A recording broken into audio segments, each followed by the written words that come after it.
Here I've got SHARP Aquos S2 and let me show you how to change date and time on the following device. So at first, let's open the settings, then scroll down, find and pick other settings and go to date and time. It's here.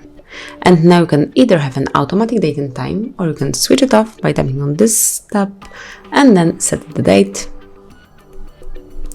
and the time manually by yourself. So it's up to you what time and date it is. You can also have an automatic time zone, or you can switch it off and now select it manually. So as you can see, there is plenty of time zones. Let me pick Kuala Lumpur. And finally, you can also check the format of your clock. So you can either have the 24-hour format clock or you can switch off the automatic one and have just 12-hour format clock.